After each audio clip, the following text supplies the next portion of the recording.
Well, hello, and welcome to Responding Kind. Continuing on. I am Team Renegade. I'm like their hype girl now. Yeah.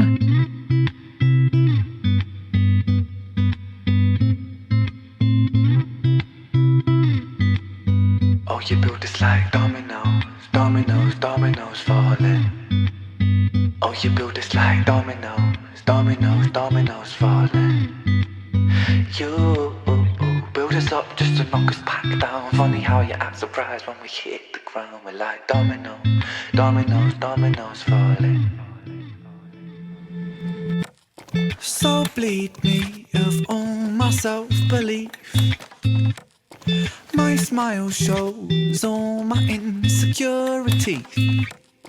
In a kingdom of photoshopped kings and queens will never feel happy with ourselves, but insecurity sells. Dominoes, dominoes, dominoes falling.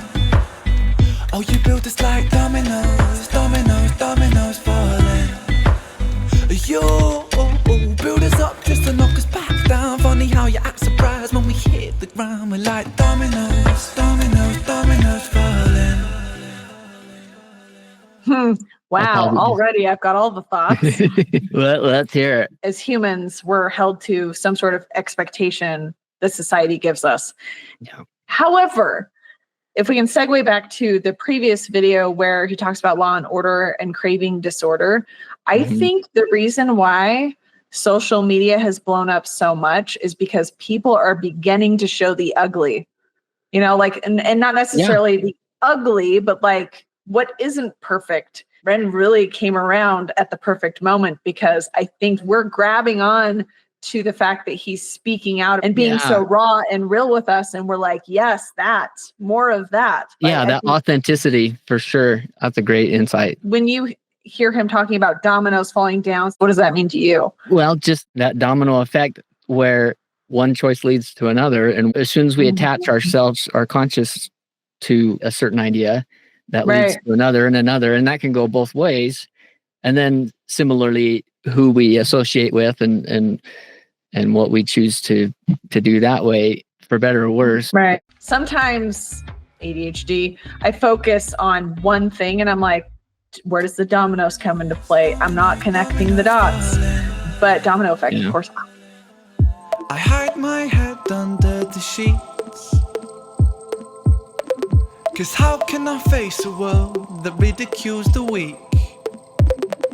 Where beauty is sold on the shelves, forbid that we find it in ourselves. And now I'm broke, it don't come cheap. Oh, you build this like dominoes, dominoes, dominoes falling. Oh, you build this like dominoes, dominoes, dominoes falling. You build us up just to knock us back down. Funny how you act surprised when we hit the ground. We're like dominoes, dominoes, dominoes falling. Ariah was the most beautiful girl in this world. She shined like diamonds and rubies and pearls. But then, as soon as she turned 13, she forgot just how bright that it was that she gleamed. Stuck in the material world of magazines that glamorize fake and Photoshop beauty queens. Top 10 beauty tips making her feel inadequate. For the first time in her life, she felt ugly.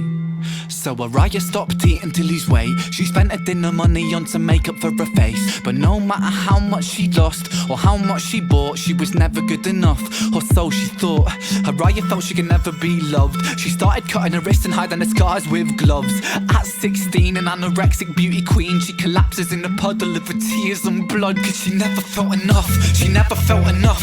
Your sellers sold this lie that we must buy to keep in touch. We can never buy enough, never buy enough. All the riches in the world can't buy a sense of self-love. Funny how you act surprised when depression's levels rise. When you force feed inadequacy straight into our eyes. Television shows that praise the beautiful people, and talent competitions that just laugh at the feeble. Billboards, magazines, people turn to plasticine, molded like a factory. We're growing up to fear feeling ugly. It's lunacy, and life in the community. 'Cause insecurity breeds judgment, judgment breeds hate, no unity. And hierarchy based upon aesthetics is what makes a kid in school get bullied for genetics. And I felt so ugly growing up. The way that I look sometimes got me beaten up. I mean, what the fuck? sort of culture do we live in when we're defined by the shape of our face, when we're ashamed by the size of our waist, when we're imprisoned by the form that we take? And so we keep buying and spending. That's just how this story goes. You build us up just to knock us back down, and we just keep falling like dominoes. Oof. Wow. That may be one of my favorites so far. Holy cow. Yeah. Okay, so that's growing up, I always heard my mom insulting herself all the time. And granted, it's hard for me to have compared myself to her at that moment in my life, but hearing those words growing up, as a mother with 2 girls, I never try to insult myself because I don't want to pass that on to them. And as a result, I have children who go to school sometimes in a very unique and interesting way, and I let them. Yeah. I refuse to tell my children to be a certain way, even though I was conditioned to be that way growing up. Yeah. And thank goodness coming away from this, but in a society that judges you for being a divorcee, leaving a marriage, failing, etc., especially within religion, it kind of made me not care anymore for being a person who would judge people who got a divorce. Oh, well, they just didn't try hard enough. Those words actually came out of my mouth. I'm embarrassed to say. Anyway, what I'm trying to say, societal pressure is intense. And here I am. I'm a licensed cosmetologist and literally just went to school on how to make people prettier or look better. And I'm sitting here going, oh, shoot. How do I talk about this? Yeah, I kind of set you up for it a little bit, but there's a fine line, right? There's a balance. But I think there are some things that we can do that if they help us feel better and more confident about ourselves, I think that's great. Like, I don't think somebody should be ashamed if wearing a wig helps them overcome some fears about going out in public or things like that. My first experience with social media was through the beauty community on YouTube. And there was an insane amount of social pressure to be a certain way. And I am 100% convinced that the reason why I never was successful in those first 10 years of social media is because I was trying to fit in that box. Okay. And when I decided I didn't care anymore in the throes of my divorce, I got on TikTok and decided, you know what? If people don't like me, I don't freaking care anymore, because I didn't want to be that person that made other women feel like they had to be a certain way. Like, I'm 42 years old. I have worse acne than I did when I was a teenager. Like, look at my face without makeup. I'm totally okay with it, and I'm not going to apologize for it. In fact, I'm constantly getting after women around me who are apologizing for how they look, you know, because we've been conditioned to feel this way. And the fact that Ren has brought that forth in this, what are we going to call it? Because it feels like Ren talk. I think Ren talk's great. I love that he's bringing that to attention. I've had friends who are anorexic, friends who've been bulimic. And being a woman in this society is extremely difficult. I think beauty can be used in a lot of ways. And like you said, I think it's great if it makes someone feel more confident and better about themselves. But no one should be doing anything because so-and-so looks like this. They get more viewers, followers, they're liked more, whatever. Like, we should try to be the best version of ourselves. But it's hard. It's so hard. Anyway, that's my thoughts on that. Thank you. It's multi-layered for sure. You know, having kids, you never want any of your kids to ever feel inadequate for any reason, you know, and we see the beauty in them. And I think what you've been doing is a great thing, not dissing yourself in front of your kids, because kids internalize that for sure. Sometimes I have to stop myself because I was conditioned. It's a habit. It's ingrained in me. And that's a deconstruction process in and of itself. Like, anyway. Yeah. Imperfection is beautiful. I think people don't realize that, but society's being shoved in our face in a certain way, whether it be through like the media, social media. I mean, filters exist now. I can't tell you how many times I've had to tell women in my life, you do realize that that's filtered, right? I've been on both sides of a lot of coins. When I was married, I was that miserable wife who would go on Instagram, show all of the perfect pictures of my kids, and rave about my ex-husband on Facebook about how perfect my life is when I was literally slowly dying inside. And I'm grateful for this perspective because I can now look at others and realize, sure, they might look like they're doing okay, but they could also be like I was. And I can then tell my kids this, or tell friends this, or anyone who's struggling with seeing perfection on social media. No one's this perfect. Like, don't let them fool you like I tried to fool people. So like, people were actually shocked when I told them I was getting a divorce, because I did not let them into my personal life, because that wasn't the acceptable thing to do. Yeah. I like the insight that you had about social media opening things up, kind of peeling back the curtains in a way. In a lot of ways, it's made the extremes even wider, right? Like, there's a lot of the filters, but there also is a lot of that authenticity coming in. And I think people are drawn to that for good reason. I mean, there's still a lot of content creators who are like perfection and they've got millions of followers. Like, when I got onto YouTube back in 2011, I learned really quickly that I could not follow those types of people because they made me feel bad. Yeah. They made me feel like I wasn't doing enough as a mother. And I have found myself in positions since, knowing the inside info, if you will, giving advice to my mom friends who were like, oh, well, I feel bad because I give my kid too much screen time. And I'm like, are you doing the best that you can with what you have to work with and the knowledge and education that you have? Like, give yourself some freaking grace. Yeah. Like, and if anyone criticizes you for that, then they are no friend, you know? Yeah.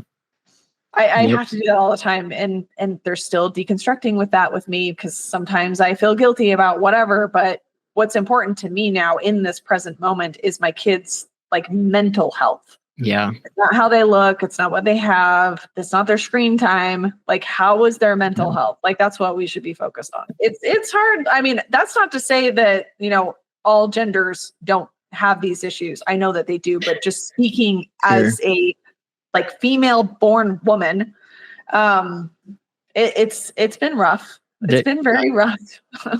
I can only imagine. And it's definitely heavily lopsided in society that way, with a lot of those pressures. Again, not saying that there's not pressure on the other side, but they're very different and unique, and there's overlap and it's messy, but I think as we are able to embrace authenticity and imperfection, it helps all of us be a little bit more, hopefully, forgiving of ourselves and understanding of others, and just all around kind. I heavily battle as a single woman at 42. I've had a collection of children. My body's been through a lot.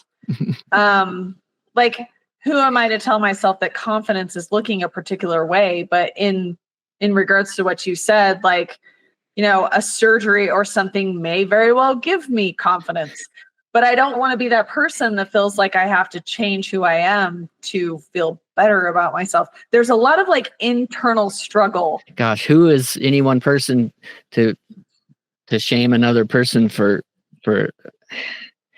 man. Like, I choose my judgment, because we all judge, let's be honest, it's human nature. But like, it's survival. But I will not judge someone if they're truly happy, if they're not hurting anyone else, and they're not hurting themselves. And if there's great, but it's taken me a really long time to get to this point in life, because I used to be very judgy, never outwardly, but in my mind, I was like, I cannot believe she's like that. Like, how dare she do this? So again, both sides of the coin. It's been a transformation. Definitely a human existence, what we're going through. And the more experiences we go through, the hopefully more understanding we can be of others who knows, what they're going through individually at any given time. And I really love what you said about, as long as people aren't hurting others or themselves. You cannot judge a person without walking a mile in their shoes. That is one of my favorite sayings, because like, we have no idea. Like, everyone is struggling in some form or another. Yep. Everyone's heart is different. Someone might be going through cancer treatments and someone might be going through divorce. It's its own hard. You know, nothing like one is not better than the other. Life is a lot better without judgment or like the feeling of the need to be a certain way. Absolutely. Yeah. And when we're with people who lean that way, we're given a much greater sense of safety in being able to express ourselves and be who we are and be positively influenced towards self-improvement and all that other stuff. Right. I feel like I need to like start duetting his videos on TikTok or something and be like, do you guys know who this guy is? Yeah.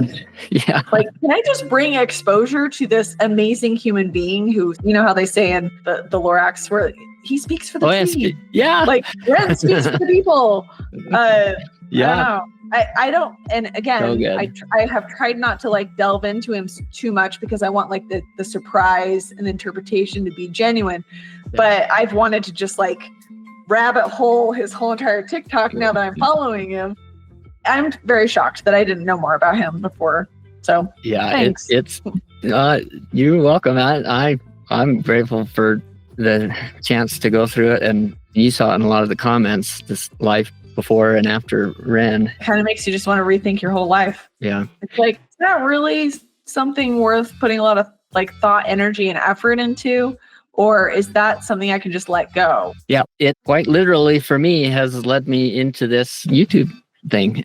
So I am glad to have finally got it started. I super appreciate you. No problem. I please know that I'm like genuinely just happy to help. Thanks, Deb. You're welcome. Have a good night. Yeah, later.